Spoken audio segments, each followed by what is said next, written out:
दिवाळीच्या वेळेसचा ब्लॉग आहे. तर मी गेली होती मामाकडे. हे बघा, आम्ही आनंदाने बसमध्ये बसून गावाला गेलो आणि तिथे बघा आम्ही मस्तपैकी आमचं जेवण तयार करून ठेवलेलं होतं. मामीने मस्तपैकी आम्ही डबा बांधला आणि आम्ही निघालो. तर आम्ही चाललो होतो तरसोदच्या गणपतीला. तर आता पोचलो आहे मस्तपैकी रिक्षामध्ये मज्जा करत करत.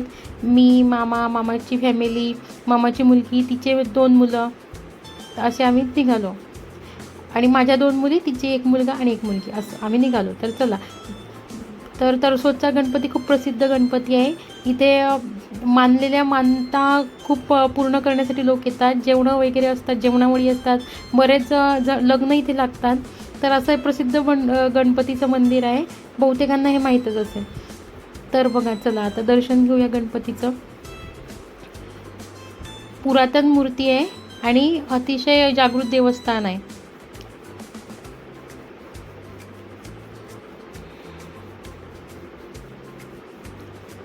ओम गणपतये नमः. ओम गणपतये नमः. चला मग देवासोबत एक सेल्फी घेऊन घेतला. पुढे चाललं. मग माझ्या मामे बहिणीसोबत एक सेल्फी घेऊन घेतला. मामे बहिणीला माझ्यापेक्षा अधिकच फोटोची आवड आहे.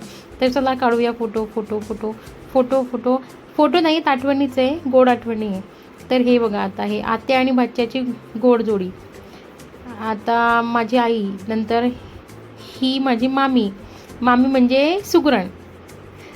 तर आता तरसोदच्या गणपतीच्या प्रांगणातच छोटे छोटे मंदिरं पण आहे.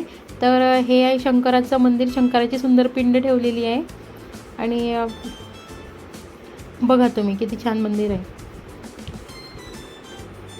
सुंदर मंदिर आहे. अशा छोट्या छोट्या मूर्त्या पण ठेवलेल्या आहे. नंतर हे एक देवीचं छोटं मंदिर होतं. नंतर हे वडाचं झाड आहे, किती सुंदर आहे. लेकरांनी पूजा केली, सगळ्यांनी पूजा केली आणि मी आहेच व्हिडिओ बनवायला, फोटो काढायला. आता बाजूला हे सुंदर असं काय म्हणतात, नालाच म्हणता येईल, पण सुंदर आहे, स्वच्छ आहे. इतकं घाण पाणी तर काही नाही आहे, छान आहे. म्हणजे मामाने आठवणी सांगितल्या की ते फार या पाण्यामध्ये खेळायचे वगैरे, खूप मजा असायची. तर चला आता देवाच्या मंदिराला प्रदक्षिणा करून घेऊया. तुम्ही सुद्धा माझ्यासोबत प्रदक्षिणा करा. चला, मंदिर मोठं आहे आणि खूप प्रसिद्ध आहे जळगाव साईडला. आणि प्रत्येक जणांनी या इथे ठिकाणी भेट दिलेली असेलच. तर हे बघा, चला बघूया.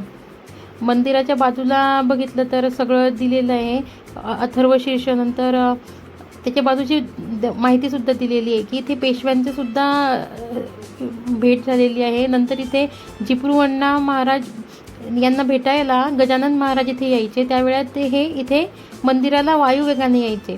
इथे सगळ्या खूप पुरातन पायऱ्या वगैरे आहेत, पायविहीर असलेली विहीर आहे. तर ते सगळं बुजून टाकलं आहे, पण हे सगळं यावरून लक्षात येतं की हे सगळं फार पुरातन आहे. नंतर इथे काही मुलुकगिरी कसली, काही फौजा जेव्हा यायच्या मराठ्यांच्या आणि पेशव्यांच्या, त्या यावेळेस इथे मुक्कामाला असायच्या, आरामाला असायच्या. हा जो मी तुम्हाला आधी नाला दाखवला, त्या नाल्यामध्ये ना पुरामध्ये हत्ती वाहून गेला होता. त्यामुळे या नाल्याला ना हातेड नाला असं म्हणतात. दर महिन्याच्या संकष्टी चतुर्थी आणि अंगारकी चतुर्थीला इथे हजारो भाविक दर्शनासाठी गर्दी करत असतात. इथली पौर्णिमा जी असते ती कार्तिक शुद्ध त्रिपुरारी पौर्णिमेला भरते. असं खूप धार्मिक कार्यक्रम इथे साजरे केले जातात. त्याशिवाय इथे बहुतेक बरेच लग्नसुद्धा इथे लागतात. असं हे श्री गणपती मंदिर तरसोदचं नशिराबादलं खूप प्रसिद्ध आहे. चला मग आता आम्ही तर मंदिराचं दर्शन घेतलं, देवाचं दर्शन घेतलं. आता चला जाऊया. जेवणाचे डबे आम्ही सगळी तयारी मामीने खूप छान बांधून ठेवलं होतं. सगळं काढलं रिक्षातनं, सगळं आमचं सामान काढलं आणि आम्ही निघालो. तर बाजूलाच मागे जेवणाची सोय आहे. जे काही लोक डबे नाही आणत, जे जेवणावळी करतात किंवा जे स्वतः तिथे जाऊन अन्न बनवतात, वरणपट्टीचा बऱ्याचदा इथे स्वयंपाक असतो, तर ते साईडला तिथे स्वयंपाक करण्याची सोय असते. पाणी वगैरे सगळ्याची सोय आहे. मग आम्ही चांगली जागा शोधली आणि मांडामांड केली आणि मग सगळं छानपैकी आमचं सुरेख जेवण होतं. मामीच्या हाताला 1 नंबर चव आहे. भरीत भाकरी, म्हणजे ती चव अक्षरशः माझ्या जिभेवर अजूनही आहे आणि डोळ्यात माझ्या असं आठवणच येते की खूप छान होतं, खरंच खूप छान.